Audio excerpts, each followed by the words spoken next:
Good afternoon, everyone, or good evening if you join us from Europe. Thank you so much for joining us for our panel today on cultural heritage, technology, and open access. This event is a joint initiative between the IP program at Notre Dame Law School in the United States and the Hesburgh Libraries, also at Notre Dame, and our Snite Museum of Art. So before we begin to talk about the substance of the event, I very much want to thank Monica Moore at the Hesburgh Library for her help in putting this great event together, Abigail Shelton and Rachel Heisler at the Snite Museum of Art for their great support as well. Today we gather museum directors and curators and our own Snite Museum of Art Registrar to discuss a topic that is very important. This week is Open Access Week, the week when we discuss and celebrate making openly and publicly available and freely usable the images of heritage that are in our museums and other parts of our work that may usually be covered by IP or may not, that may be in the public domain. This issue brings up a number of dilemmas, tangible and intangible. When we think of heritage and property, we think of property that is tangible and locked away in a museum. But increasingly in our digital age, we find that it becomes intangible through images that are disseminated. Preservation versus valorization or enhancement of cultural heritage. We often feel as though to safeguard the treasured parts of our past, we need to keep them locked away in a physical space. But preserving also means communicating the value and the educational importance of these objects. Heritage versus intellectual property. Heritage, what we inherit from the ancestors of our past, from previous generations. Intellectual property, often thought in contrast to be what it is that we produce today as modern creations. And so moving into the law, cultural property and cultural heritage versus copyright law, and how it is that these legal frameworks affect our safeguarding, the preservation, our very control of the heritage and the works of art that are in treasured spaces of public trust, museums. So discussing very important questions such as who decides, who owns what, who controls our heritage. So to answer these great questions and to think about this from the perspectives of different cultural traditions, different museum institutions, and different legal frameworks, I'm very happy to introduce the members of our panel today. We have Dr. Greco, who is the director of the Museo Egizo in Torino, in Italy. Dr. Greco has been the director of the Museo Egizo since 2014. And the Museo Egizo has also been voted the most appreciated museum in Italy, and the 9th most appreciated museum in the EU, and the 19th in the world since the beginning of his tenure. He is an Egyptologist. He's curated many exhibitions and curatorial projects in the Netherlands, Japan, Finland, Spain, and Scotland. And he's also a professor teaching courses in the material culture of ancient Egypt and museology at the Università di Torino and the Università di Pavia. So thank you so much, Dr. Greco, for joining us today. We also have Merete Sanderhoff. Merete Sanderhoff is a curator and senior advisor in the field of digital museum practice at SMK Statens Museum for Kunst in Copenhagen. She is responsible for the museum's open access policy. And since 2011, she has set the agenda for open access in the global GLAM community with the Sharing is Caring conferences. I highly encourage everyone to watch Ms. Sanderhoff's TED Talk on open access and Sharing is Caring, very inspiring. From 2017 to 2018, Ms. Sanderhoff was the chair of the Europeana Network Association, and she's currently an advisor to the EU Commission's expert group on digital cultural heritage and Europeana. Thank you so much, Ms. Sanderhoff, for joining us today. We also have Michael Weinberg on the call today. Mr. Weinberg is the executive director of the Engelberg Center on Innovation, Law, and Policy at NYU School of Law.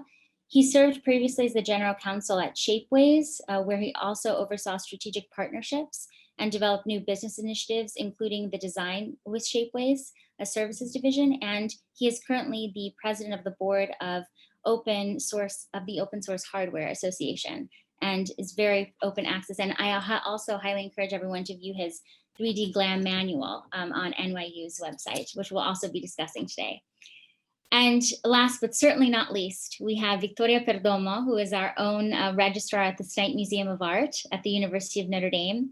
Ms. Perdomo received her undergraduate degree in art history and criticism from Case Western Reserve University and a graduate degree in museum studies from Georgetown. As a registrar, she maintains all permanent records at the Snipe pertaining to over 25,000 works of art, facilitates object-based research for students, professors, and outside scholars, and also oversees the museum's acquisition, exhibitions, and loans programs. And currently, what she'll be discussing today as well, her focus is on the institution's Mellon Grant, which is executing in conjunction with the Hesburgh Libraries. It's a 3-year inventory and database project to construct a new museum and collection website as well.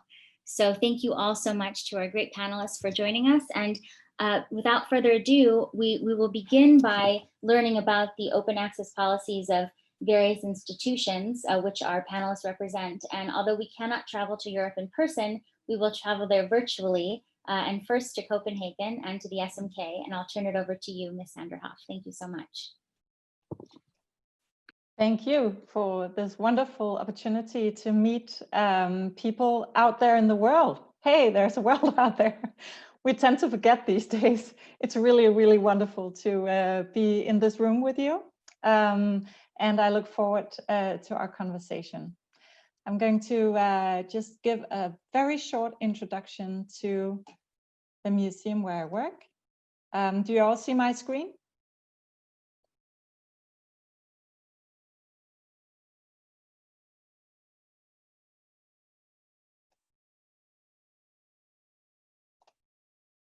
Here we go, I think. Yes.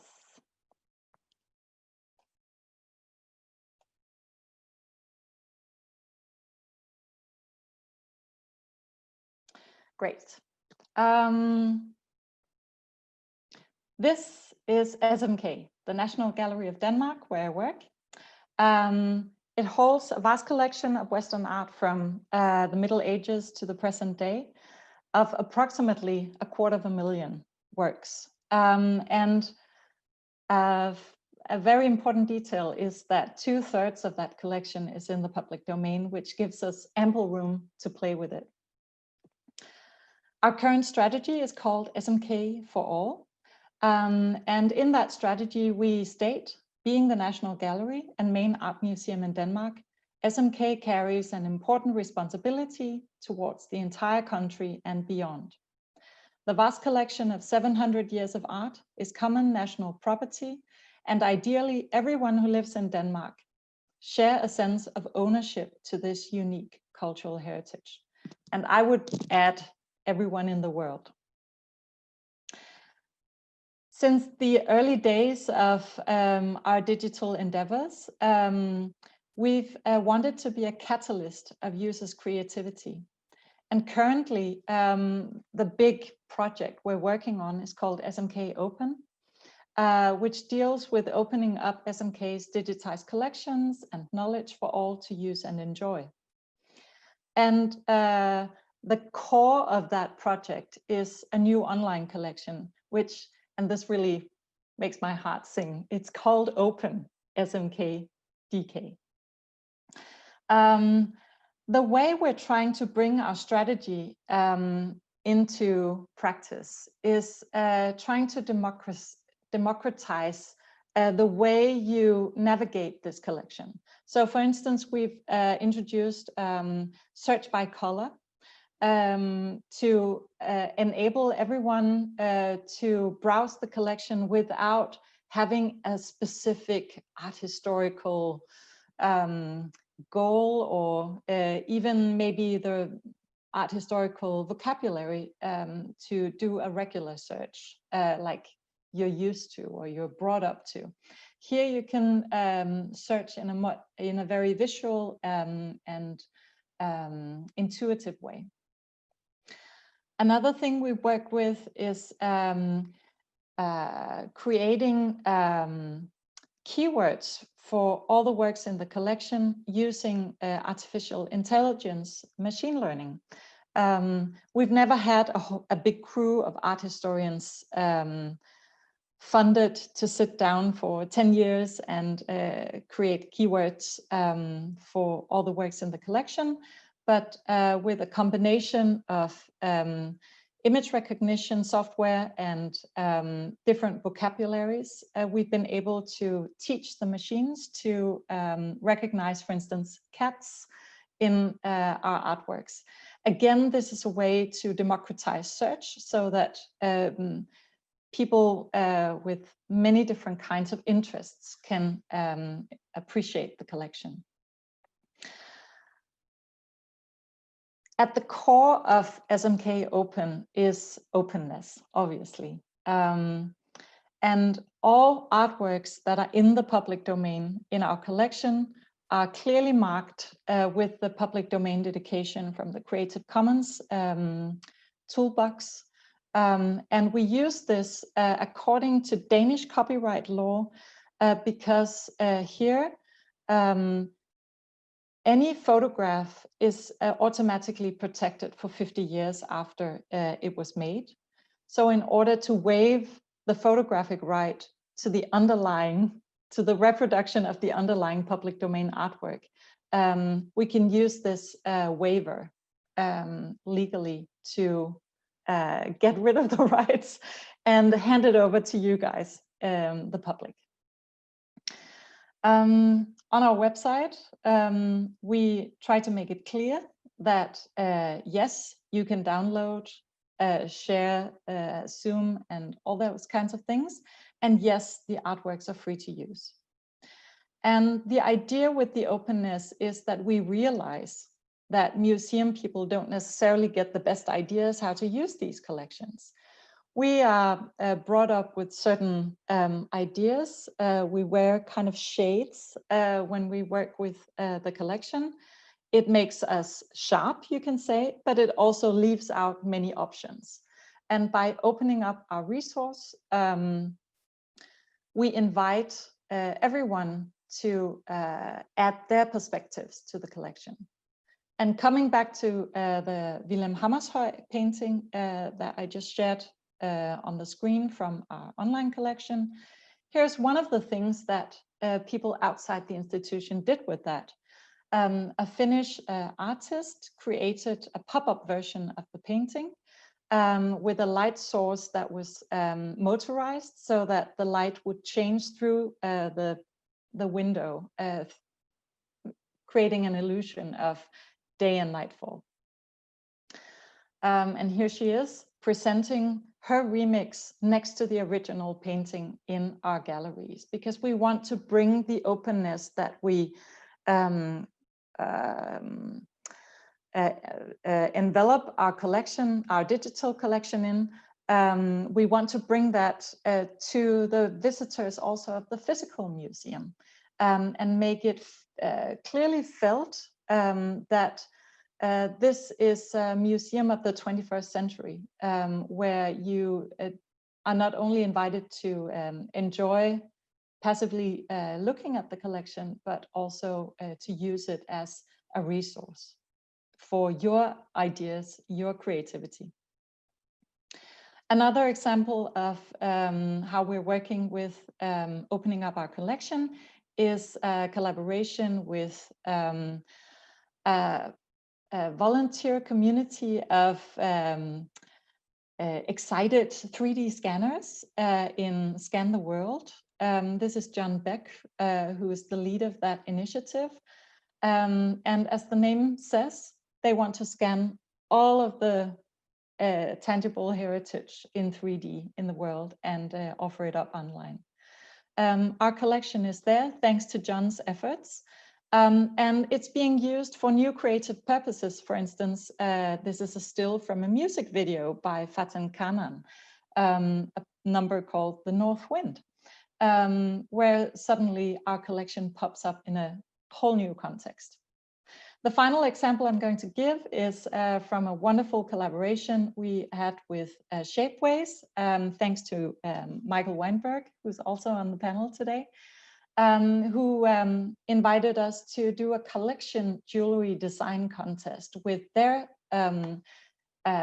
collection enthusiasts. they were invited to relate to the SMK collection artworks, and hundreds of great 3D models entered the competition. The winner was relating to this old artwork by Lucas Cranach the Elder from 1532, developing a fantastically imaginative necklace that took the composition from this artwork and turned it into a very contemporary piece of design, printed in one piece in strong and flexible.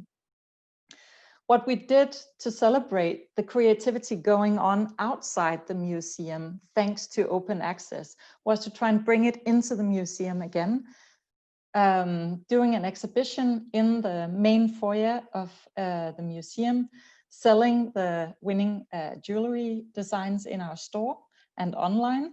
Here you see them, the winning piece and the runners-up. And also inviting the designers from Milan, Lorenzo and Francesco, to come and do an art talk with our director about different approaches to the same old masterpiece.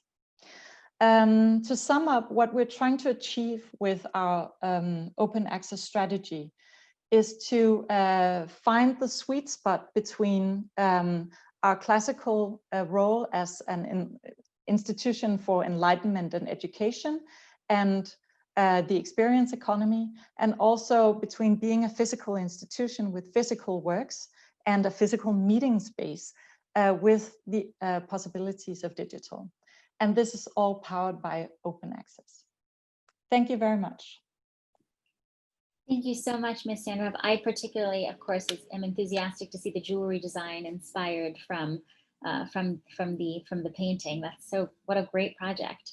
So much to discuss, but before we do, I would turn it over to Dr. Greco to talk about the Museo Egizo's open access policies. Of course, we move from one type of collection to another of ancient artifacts, and different issues in open access.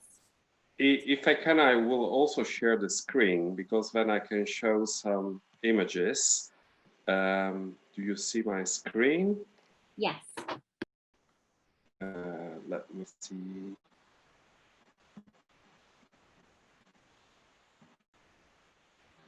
Well, just a few words to present the museum. First of all, the museum is housed in a beautiful building in the center of Turin. It's one of the nicest Baroque buildings we have. And you see here just in the timeline the history of the building to start with, from the middle of the 17th century all the way to 2015 when we reopened the museum. It's important to note that in 1824 the collection was bought by the then King of Sardinia, and in doing that we became the most ancient Egyptian museum in the world. And we are the second most important collection house outside of Cairo. I want to show you some numbers. If you look at the numbers now, they seem like belonging to a geological era ago, because it's of course pre-COVID. We used to be one of the most visited museums in Italy, and that has finished, of course. We don't reach anymore 1 million visitors. We couldn't possibly, and it also is now a problem for the sustainability of the museum, because we are a private foundation that takes care of a state-owned collection, but in the past 6 years we haven't received any subsidy, so we just survived by our tickets, touring exhibition, events and bookshops. So now we are in a huge crisis. The museum has a huge reach out program worldwide. We have a very intense touring exhibition program in all continents. Actually, Australia is the only place where we haven't been yet.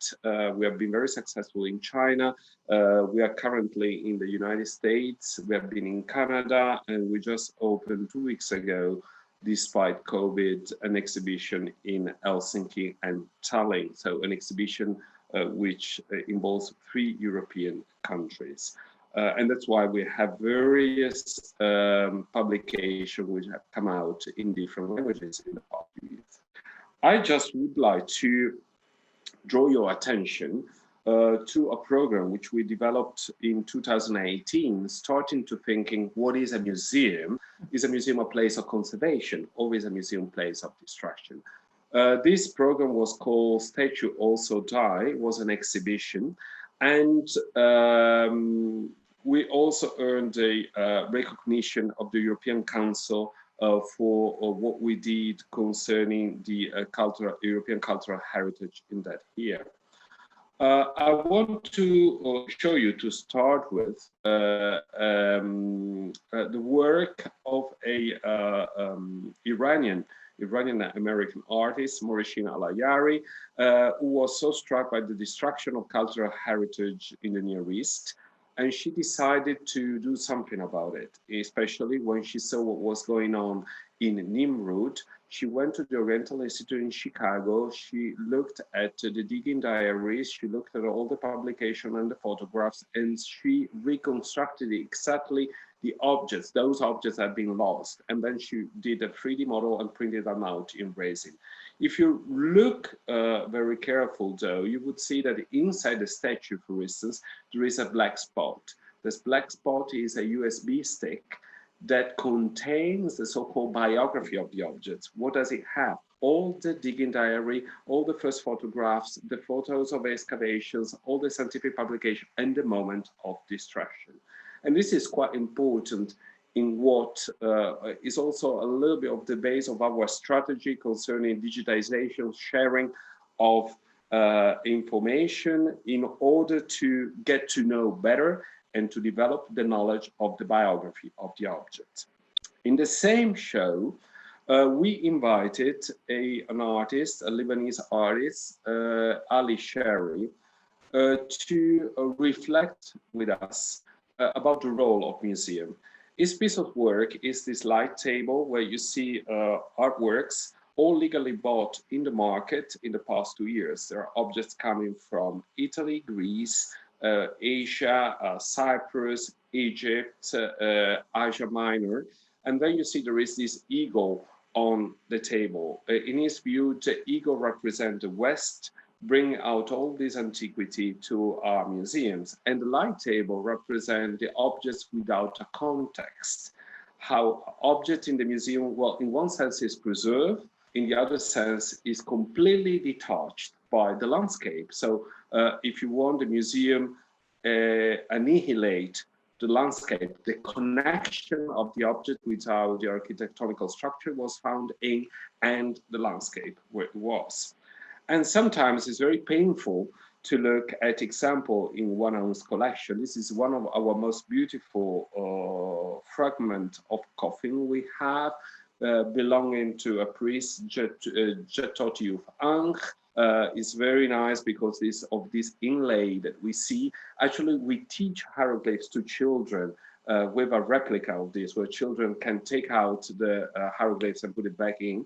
But if you really look at it, you can see that it has been cut out by the collectors at the moment of collecting. Why? Because this part, the engraving, was preserved. On the other part, it was probably damaged, so it was collected as a piece of art in a moment where hieroglyphs were not read yet. And actually, for those of you who have been in the Cairo Museum, probably have seen a wonderful example, very similar, belonging to the priest Petosiris, who was the brother of Jetotiuf Ankh.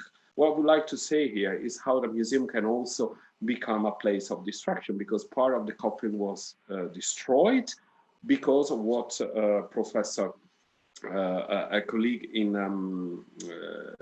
London calls the pragmatism of creating. So sometimes there is also a pragmatic of creating, where you collect a collection and part that you don't think available were discarded. So where does lead us? This is another example of a piece, the last piece, which was bought by the museum in 2001. We were forced to buy it by the Ministry of Culture. And it's quite very interesting because for those of you who can read hieroglyphs, in the cartouche, we read the name Wahib Rey, is a king of the 26th dynasty. And when you look at the front, well, the portrait doesn't look like a 26th dynasty king, but 18th dynasty. And actually the pillar was on the market in the end of the 19th century, beginning of the 20th century. It was not bought, and then it popped up in the Italian market in at the end of the 1990s, and actually is a fake. The face and all the four parts is a fake made to enhance the value of the object. I go very quickly just to say that a museum like ours feels the need to reconnect to the landscape, to reconnect to the place it comes from.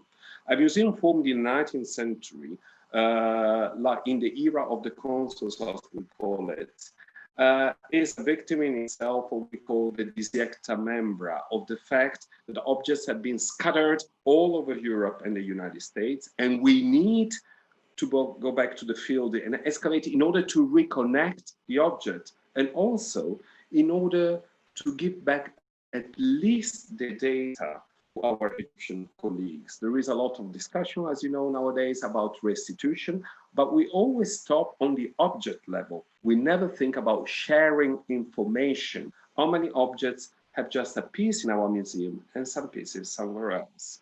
This is the place where we are excavating. By the way, we are digitizing also all the excavation using photogrammetry, and we show in the museum to the public in order to tell our public why we excavate in Egypt, why it's so important to reconnect to the landscape, because in Egypt we find the place where the objects come from, and we can tell the story of the objects. We can build up on the biography of the object, and we share this information also with our Egyptian colleagues. And I only want to end very quickly showing you something important to me. When we have an object, we always ask what, where, and when. What is the object? Where was it found? And when was it made? And when was it found? When I arrived in the museum, I found more than 14,000 unpublished negative photographs of the from 1903 to 1920, of the period when the museum excavated in Egypt and brought back 35,000 objects. Sometimes those photographs, and I can show you this small video like this, is a reconstruction putting together the photos. You see a shaft going down. You see a first gallery blocked off by those stones, and when we were taken out, there was a second gallery blocked off. And then, on the 15th of February 1906, Schiaparelli, the director of the museum, found himself in front of that door, which was shut. And in digitizing and putting together the photos, we can re-enter in the burial chamber, go back to the very moment of the 15th of February 1906, and see the wonderful moment of this discovery, put another layer, the moment, the time, the moment of discovery, and share this information. And also, while we show this video now in the galleries, and people who are there can reconnect and give a house to the objects. I know that I've been very long, so I just want to show you one last slide. Let me go there. On another difficult issue, ethical issue, which is human remains. What do you do with human remains? And what do you do with information connected with human remains? We have 120 human remains, mummies. We can discuss later on if you wish. We have scanned all our mummies, of course, for preservation, for publication, etc. But what it turned out is that the mummy of Cha and Merete, of the burial chamber that you just saw, is the only intact New Kingdom tomb housed outside of Egypt, which was discovered by the Museo Egizo in 1906. We have 467 objects. Everything is out in the museum. We have the negatives, the photographs that testify the moment of discovery, but now we did a CT scan of the mummies. And you see the color around the mummy of Cha is called the gold of honor of Shebiu color, is the color that the king would give to his official to compensate them for what they have done for the state. Well, this is the only archaeological proof that we have, in the sense that we see it represented in reliefs, we see it represented in statues, but we don't have the object itself. We have it here, even though it's still in the mummy. So I cannot have it physically, but then now we have done a program of doing a 3D model and a 3D printing. So next to the mummy, you can see the 3D printing of the color is printed in resin. We are hoping to have a print in metal, but in order to do that, we need a better 3D model. And it's rather difficult because when you use a CT scan, medical CT scan, is not made for heavy material, and using an industrial one might damage the tissue. So for the time being, it's what we have. I've spoken way too long, so I'm going to stop here. But I just want to say that in our program of digitizing, we have now digitized 14,000 glass negatives, and we're putting them online because thanks to the digitization now we are reconstructing the history of excavation. We have digitized 39 linear meters of historical archive and putting out the data, which was a kind of revolution also within the curatorial staff, because was telling them now we are sharing information with the world. And we have just been awarded the Europa Nostra Prize for research, because we have done a kind of innovative program, which is digitizing 17,000 unpublished fragments of papyri. The normal policy of the museum was to hire a philologist and to tell her or him, well, set up a research program. What are you going to publish in the coming years? In doing that, even if you have an excellent philologist, in his or her career would publish 5, 6, 10 books, but we're still 200 years behind in publication. So now we have done a digital light table with upload the fragments, and the scientific community worldwide can join us. Of course, there are problems, so we open up the access to different levels, because you do understand that if you have a PhD student working on some fragments and just about to come out with his or her dissertation, those data need to be protected for the time until it comes to the dissertation. And we also had to figure out different memorandum of understanding with different universities to cover the copyright of different level, because of course when you have something published, you publish, but there are many steps in between. There are the moment when you recognize the writing of an unpublished material and you set up in the database, you put a tentative translation, and how do you protect it if somebody else quote it? But well, if you wish, we can discuss it later. Sorry for being long. Dr. Greco, thank you so much. I think your presentation also touches on information as heritage, beyond obviously the tangible object, but really thinking about the technology we use as the very heritage that we have. So a lot to discuss in our discussion. Victoria, I'll turn it over to you now to talk about the Snite's Great Marble Project. Before then, we ask Michael for his thoughts. Great, thank you. So welcome everybody. Again, nice to be in a room with people and have conversation. So as Felicia mentioned, I am the registrar of the Snipe Museum of Art here on campus. For those of you who are not familiar with Notre Dame, which I think may only be a small percentage of our viewing audience, but for that percentage of the viewing audience, the Snipe Museum is located in the heart of campus. We are right behind the football stadium. So if you've ever seen a shot of Notre Dame campus, we are hiding between Touchdown Jesus and the entrance of the football stadium. So we are right there in the middle.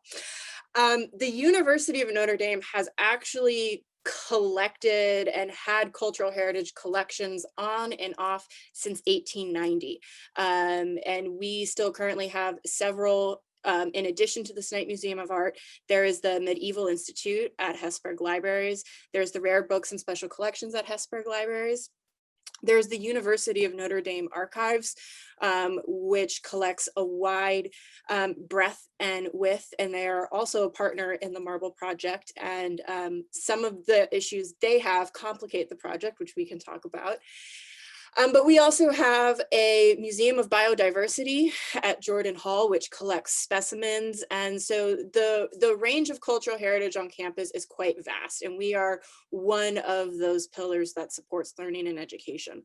As a university, the primary mission of the Snipe Museum of Art really is to use art and collections to underpin learning and experiences on the college campus.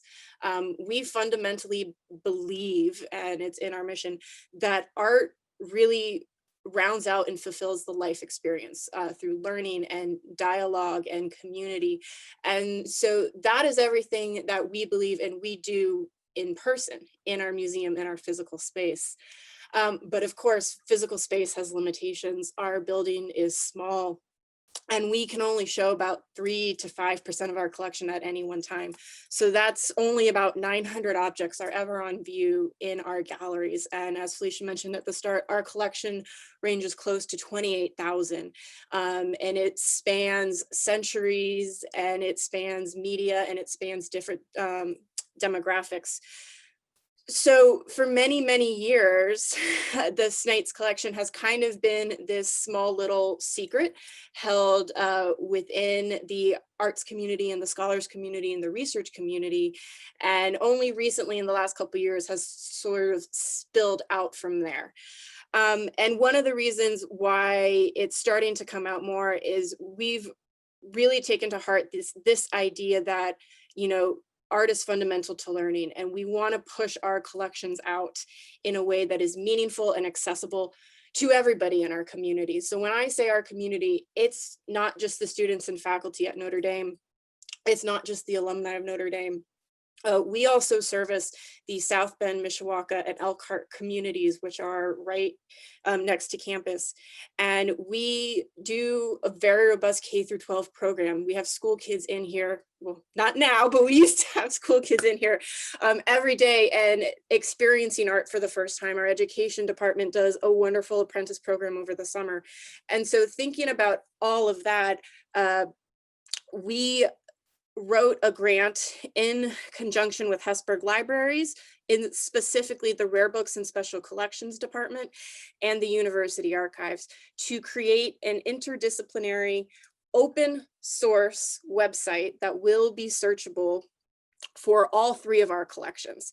And when I say open source, the key to our grant is the technology that the software developers at Hesburgh Library are building will be open source. So any other collection who, if you are a small museum or if you're a small institution, document archives, and you don't have access to a tech team, you know, we will be making this technology accessible to everybody. And so that's kind of fundamental to the grant and the approach that we are taking, not just with the collection, but what we're building.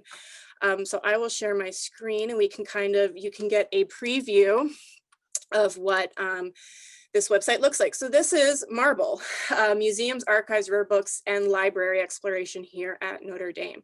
So as I said, there's 3 different repositories here. And you can search by the individual repository, or you can just do general search across all.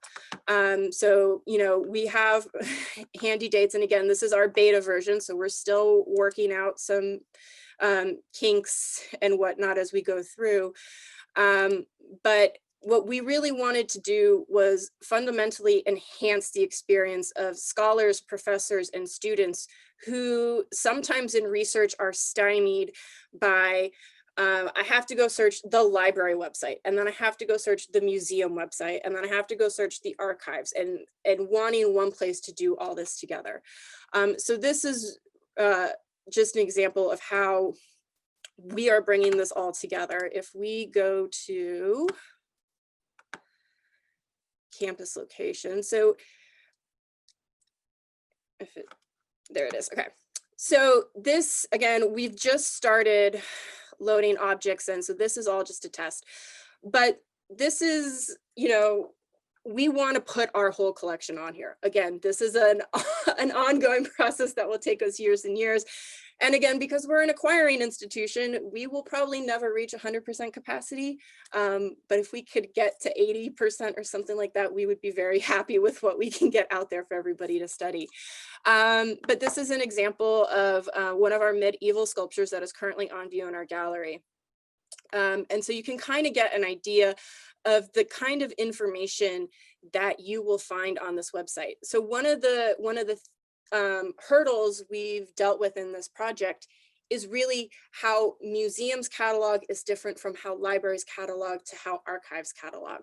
So we've also kind of had to create a blended language of categories that we can use so that users, when they are going from object to object, suddenly you don't have a completely different set of terms next to the object.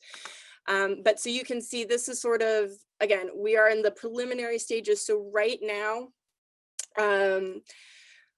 our information online is limited to the object information. Obviously, very important is copyright status, and we do allow for zoom and detailed looking at objects that are in the public domain. We are not doing it for objects that are copyrighted, and we can discuss that in the copyright portion and then explain a little bit more why we are not doing that. But there are also some objects that will never be put onto marble, frankly, out of respect for the cultural heritage of the people who made those objects. For example, we do collect objects from the indigenous tribes of North, Central, and South America. And Kachina dolls, we have a few in our collection. And out of respect, there was a request several years ago from the indigenous nations that create and use Kachina dolls to not display these in a gallery and or on a website where people could access the image and download it. So we do take those cultural heritage considerations into account as well. So something like a Kachina doll, you won't find on marble. It would still be accessible for in-person study here in the museum in our storage rooms, but it would never end up on our marble website. So we are, as we go through, because we do have such a wide array of what we collect, we do balance and think about those concerns as we go through and select items to put online for sharing. Hopefully down the road, we will get more information onto the website. We would really love one day to have provenance, exhibition history, all that kind of wonderful information about objects. But we are a very small team working on the project. And so while there are, a few dozen people who work on the project, the team who actually does the data mining and the checking of the objects is about 4 people. And so for 4 of us to go through 28,000 objects is a long and arduous endeavor, but one that we are actually very, very excited about and are putting all our resources behind to get online. So Victoria, thank you so much for that great preview, which no one else has seen except for the team, and we got to see. So that was fantastic. Michael, I'll turn it over to you. I mean, throughout these 3 presentations, we have copyright law, we have cultural property law, we have issues of intangible cultural heritage, and even, specific sui generis laws, like Victoria mentioned the dolls, NAGPRA as well. So why don't you share with us a little bit about what are the legal issues here that frame these policies? Yeah, absolutely. And I mean, this is fantastic. I will be brief because I'm the least interesting person on this Zoom call. I do have to say, I think this is the first event I've either participated in as a participant or as an attendee where someone has said, for those of you who can read hieroglyphs, and that's probably an indictment of my own life choices, but I'm glad that I have now experienced that. But yeah, no, I mean, look, I think that this is as has been mentioned, there are a lot of factors to take into account when you're thinking about the process of digitization and then potentially the next step of making the digital representations publicly available. And it's not a challenge in the sense that it's an impossible challenge that you shouldn't think about undertaking. But I think is a challenge in the sense that there are a number of factors to take into account. And I mean, as Merete was talking about, this idea of institutions being these sort of responsible stewards of our common property, trying to think of ways to use that as the North Star, as the guiding light on how you approach these things, it then allows you to kind of engage with the legal questions in a way that puts the legal questions into perspective, right? There's always a legal way to say no to something, but I think a well-constructed process goes to legal and the legal parts of the team and says, well, how do we enable the sorts of uses that we want? And how should we think about this in a way that achieves the goals of the program? Doesn't just sort of say, well, there are all these problems and we'll have to, I don't know, spend 5 years pretending to figure it out and then just throw up our hands. And so when you're thinking about kind of what pieces of this you need to be most aware of, you need to be thinking about obviously the works themselves, right? Probably first and foremost.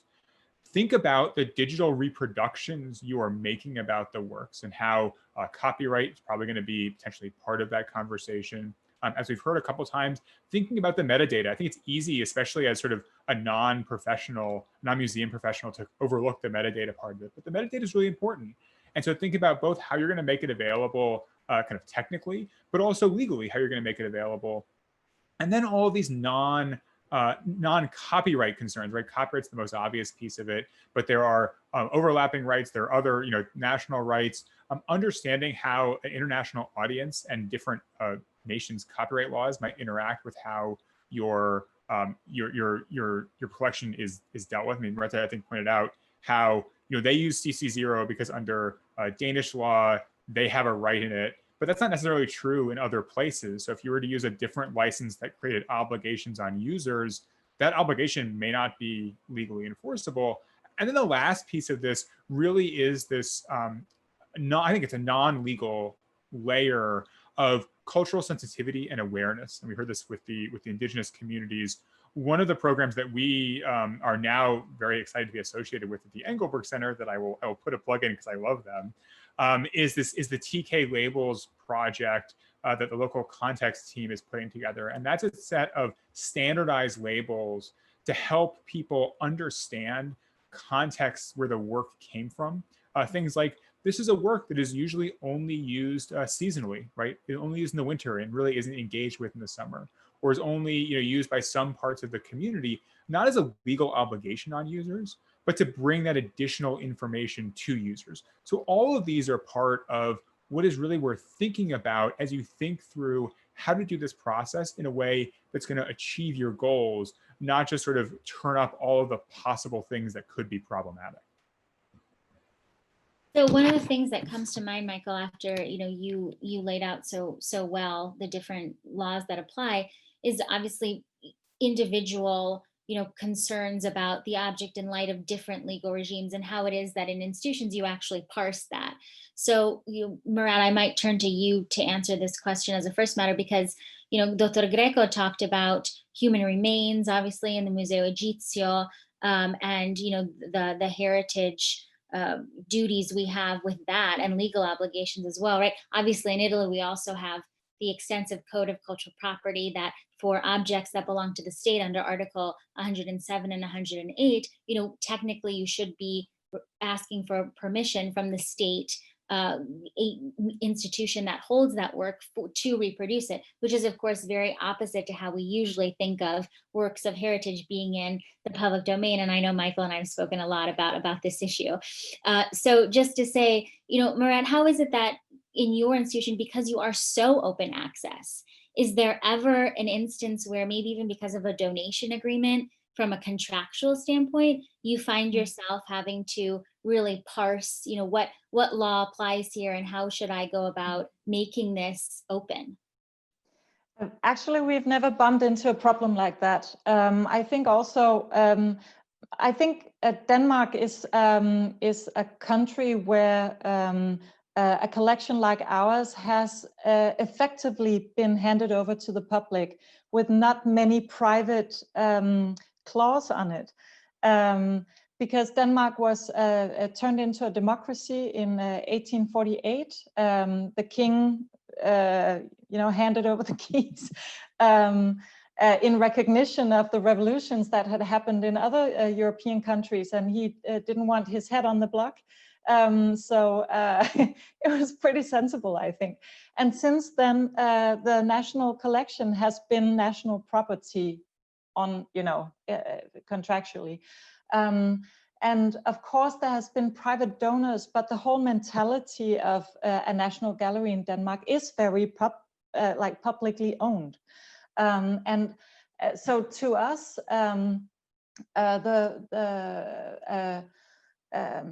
the consequences of digitization on a societal level has been very liberating for our collection, because the logical argumentation from our sort of historical heritage of being, having been the king's collection and then becoming the Danish citizens collection.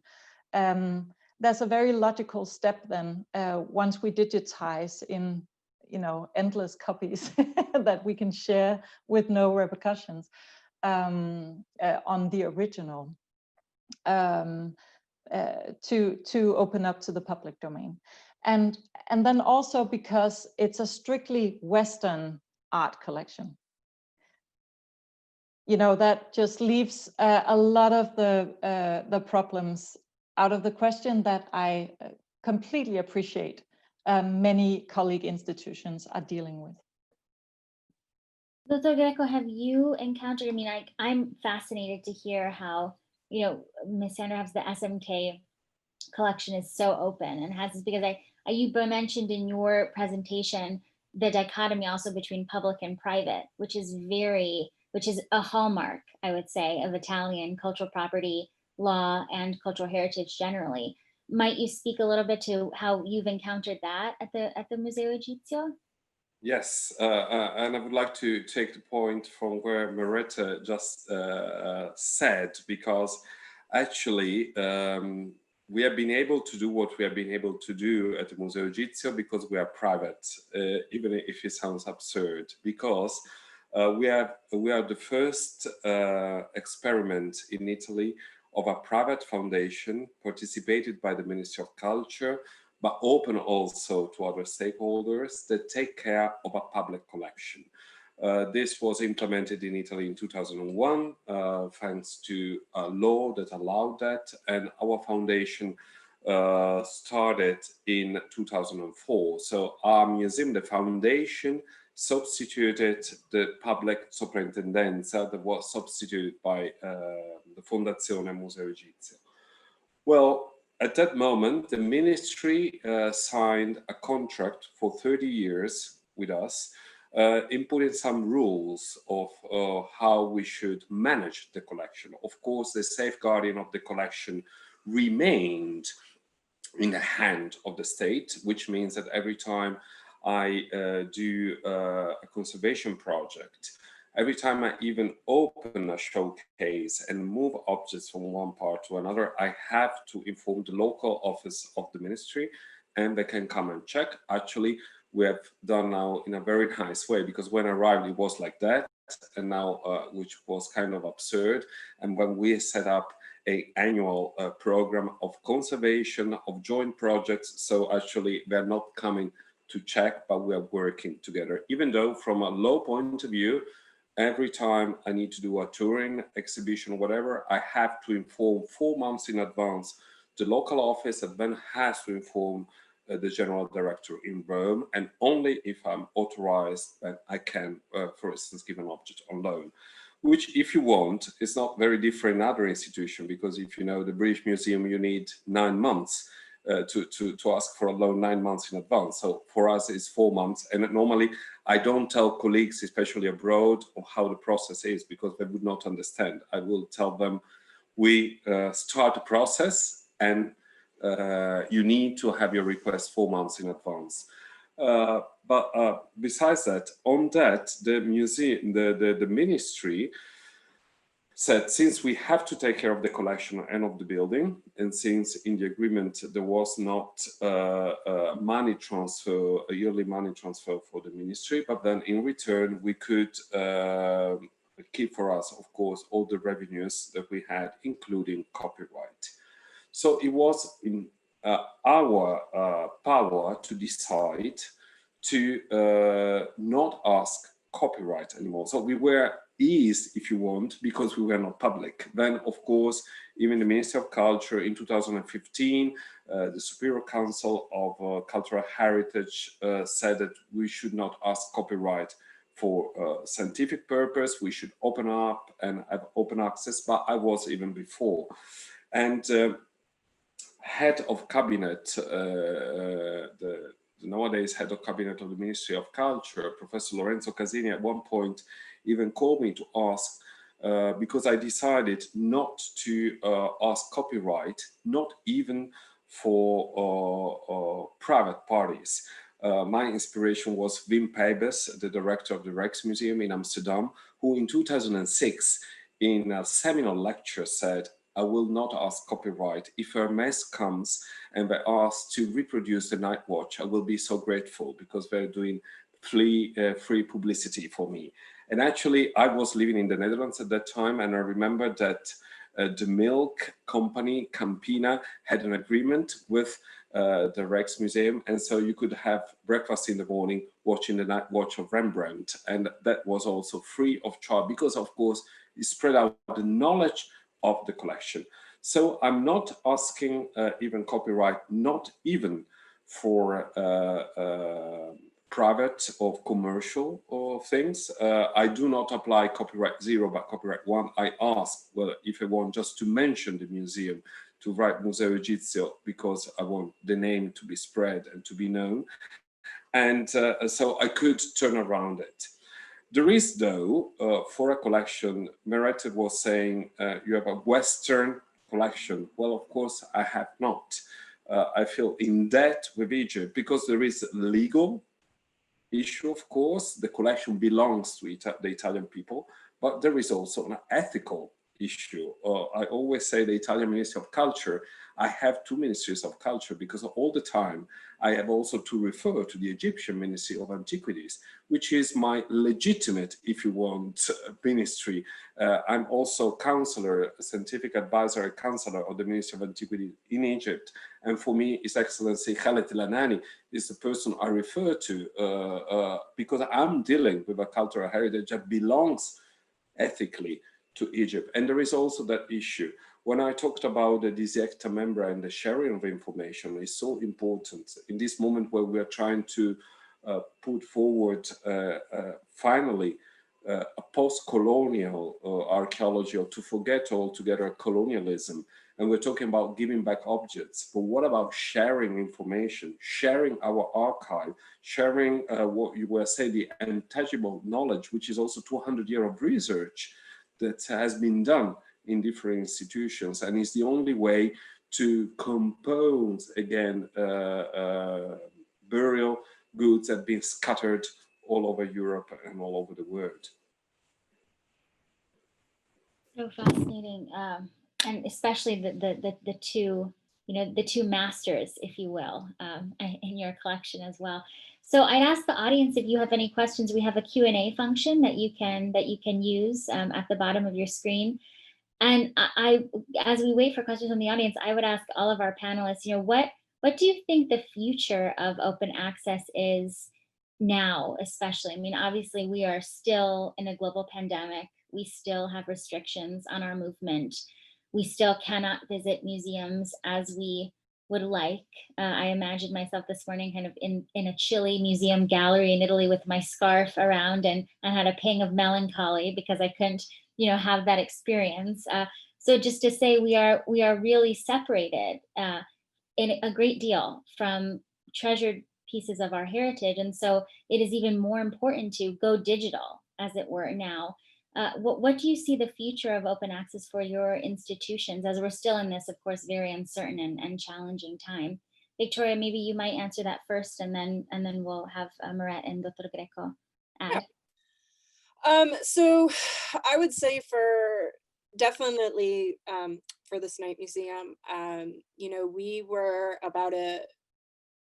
coming up to the start of the second year when COVID hit us in full force, and we quickly realized, we already knew, but we just realized how much more important an open access resource like Marble was going to be to our collection. I mean, our programming teams have done a great job via social media channels and our YouTube and our mailings during COVID to really bring the museum to our supporters and to our community. But again, that is a very scripted and preset dialogue that's being devised by educators and curators and marketing people. And it's not the same thing as walking into a building and wandering around and finding that one piece of art that you really love that maybe nobody else on the curatorial team has the same love for. So you're not going to see it necessarily in an in-depth conversation with the curator. And so for us, even more so, what's become even harder is how much students really do rely on the, you know, as we've been talking about, the research. One of the biggest things that students, and particularly our art history students here at Notre Dame, do is utilize our resources here in the registrar's office, using our object files, coming into the museum, having access to looking at an object in depth in person, and having that time, you know, to sit there and spend 60 minutes staring at a sculpture and really thinking about the issues you're trying to write about. And that experience for many students has been removed. And so we're trying to replicate that through a program like Marble. So for us, this is critical. You know, we are a few years behind the rest of our colleagues, but we are quickly playing catch up. And I would say, you know, to look at a university model, an art museum model at an educational institution, that's great. I would point towards looking at Rhode Island School of Design. RISD has moved everything in their collection, regardless of copyright status, to CCO. So you can get all of RISD's collection online. So really looking towards what institutions like that, as well as the Cleveland Museum of Art, and right here in our own backyard, Indianapolis at Newfields, is doing in this realm, is kind of helping guide our way when we come to creating this interdisciplinary repository for the cultural heritage here on campus. Thanks. Michael, do you have the future from a legal perspective idea? I mean, I think one thing I hope is that we will get increased clarity around the copyright status of digital reproductions of physical objects, especially ones in the public domain. And another thing I think that open access has going for it is that open access is highly visible, right? When an institution goes open access, its stuff is used in all sorts of ways. And what that means is you don't have to get to a point where a majority of institutions have gone open access to where people expect it as the norm. You actually only need, you know, a much smaller percentage of institutions who've gone open access to kind of set expectation in the public that institutions that have our shared cultural heritage should be handling them in an open access way. And that allows open access to become a norm much faster than it might be if it had to kind of actually go institution by institution and really get past the 50-60% mark before institutions were maybe a little bit embarrassed not to be able to do it. So I think SMK is definitely one of the leaders with that, along with the Museo Egizo. Merete, I noticed that LAS Grace reproduced, works of art from your gallery. Are there any other plans to, and for speaking of the future of open access for your institution, to perhaps, as Dr. Greco is a partner with Hermes, perhaps an inspiration for the Rijksmuseum? I don't know. What's next? Well, actually, I think what's next for open access is very much colored by all of the social debates we've had in the wake of COVID-19. because there was a really cool guy from Holland who said a couple of years back, he's called Jasper Visser, he said, digital is not about technology, it's about attitude. And I think you can safely say that the same goes for the concept of open. So opening up technologically is a first step, but opening up your attitude is another. And I think what we've seen with the crisis that have spread all over the world, both due to COVID-19, I guess it has sort of just raised the attention of other crises around the environment, around equality for different peoples in society, minorities, etc. Next step after creating open access to the collections we hold is opening up our ears to what the publics we serve think that they can use the museum for. There's a great article, actually it came out before COVID-19, but I think it has really gained new relevance in the wake of COVID. It's by Claire Bishop and Nikki Columbus on N+1, and they fantasize about a completely reorganized Museum of Modern Art in New York. And drawing on the museum's digital collection, they have been able to dig up a whole other story of modern art, representing all the minorities that are not presented in the actual display at the MoMA, and rewriting the history of American art in the 20th century. It's all there in the collection. It's just not on display. And that article is, I think, what we're going to do as the next step. We have the collections. They are very diverse, but we have a very strong canon of what we actually communicate to the public. And I love that, that multi-sided communication, that dialogue we're having now, thanks to digital media. It also can do something good still. And I think as knowledge institutions, we have an obligation to do good with these media. So your response, Merete, leads right into a question we actually received from the audience, which is Elisa Bernard asks, well, shouldn't we be constructing a new narrative by making objects accessible across various publics, across territorial borders and beyond their original context? And then the second question, and I think Dr. Greco, this is for you as well, is, might digitizing objects make them and making them openly and publicly accessible be regarded as restitutions or returns, right? A new type of restitution, which for your collection, obviously, I think is perhaps the most important as well. So yes, and there is also a remark that I would like to do with something that Michael said before, which I think is very important. So first of all, connecting with COVID-19, I think we should all be very careful. There's been an explosion of digital production, especially for those countries who were hit by a very bad lockdown, and it was, of course, was a shock for us all. Our museum in Turin was shut for the first time since the Second World War, so it was a shock not to be able to have the public function that we should have. So we all, tried ways to be open and to do a public service. But as Merete was saying, the way we should now think about the role of digitizing and what new technology can tell us is absolutely fundamental. And I come to your question. Just before COVID-19, we developed in the Museo Egizo a exhibition which is called Invisible Archaeology, because it was due to close in January and is still on, of course, because we cannot program anything else now due to the situation.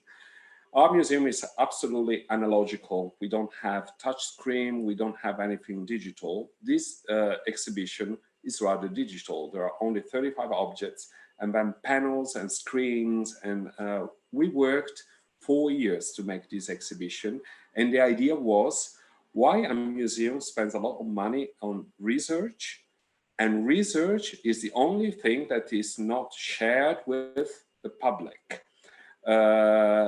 Because normally we publish, of course, our excavation in our monographs. We talk about in a scientific journals. We publish our research or conservation or whatever in our communities, but we never share it with the public. So we did it, and also was a way to talk about the biography of the object and to change narrative. It was a huge success. And now we are thinking, how could we change narrative in the galleries?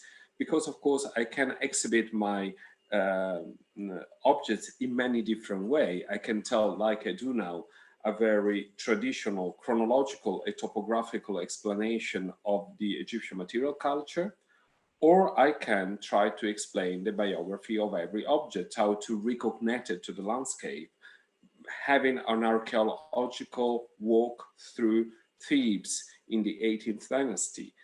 And so I come also to the second part of your question. How can you reconnect objects to their landscape and give them back? Well, I think this is fundamental, and digitization can help us, I always say in case of the Egyptian Museum, to undo the mistakes of the 19th century and hopefully to create the impossible Egyptian Museum. We have a way of putting together collections. I give you one example. I have a tomb which was discovered intact in 1819 and now is scattered all over Europe. I have a small mummy and coffinet of a boy. His aunt is in Leiden in the Netherlands. The grandparents' coffins and mummies are in the British Museum. The parents' coffin and mummies are in the Louvre, and the siblings are in Berlin. It looks like a perfect European research project. Well, and now the University of Budapest has been excavating and finding back the tomb. So we have also the 3D model of the tomb. So how would be wonderful to share that? In 1891, there's been the most important archaeological discovery in Egypt ever done. In one time, we found 660 coffins. There were so many, the Egyptian government couldn't cope with that. So in 1893, there was, in the occasion of the coronation of King Abbas II, the Egyptian government made a gift to the 17 European countries that were present, and they all received part of those coffins. So those now are scattered, because when there were secondary donations in 34 countries. How wonderful it would be to reunite those coffins at least digitally. So I think the possibilities that we have are immense, but not only in a museum like mine. Well, of course, the material culture comes from somewhere else. But I even think in a Italian gallery like the Uffizi, when we look at a painting, we have to think that sometimes that painting was an object of devotion. It wasn't a church. And when you look at the painting, you don't see all the history, the social economic history related to that painting. And we can recreate that in digital ways. And I end up saying something on Saturday. Last Saturday, I had a very nice panel with Bénédicte Savoy about restitution. And of course, as you all know, the French Parliament has unanimously decided to give back the object to Benin.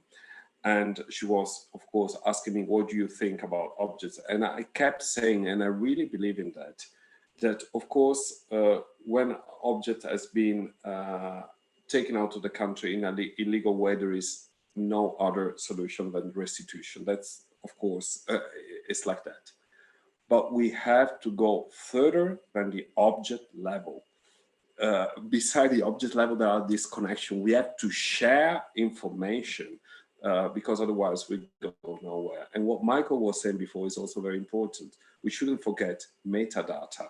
Metadata are objects to be preserved themselves. All the digital objects that we produce, we should also share them. We should really think about good repository and ownership also of those metadata and where the repository are stored and well kept, which is also a huge problem that and it's becoming more and more difficult to deal with. And that is so important today as we also produce the heritage for the future as well. So thinking about what we're producing today and how in 50, 100 years, how will it be preserved so that, you know, the public will understand what we were going through at this moment and how we responded to our heritage as well. So I see that there, oh, we have one last question, if you all will permit me, before perhaps we wrap up, which is from Michaela Narlock. How do you envision the fair data management sharing principles? What will they do and impact cultural heritage materials? So how will the fair data management and sharing principles impact cultural heritage materials? If anyone wants to comment on that, I leave it open to the panel. And FAIR is capitalized FAIR.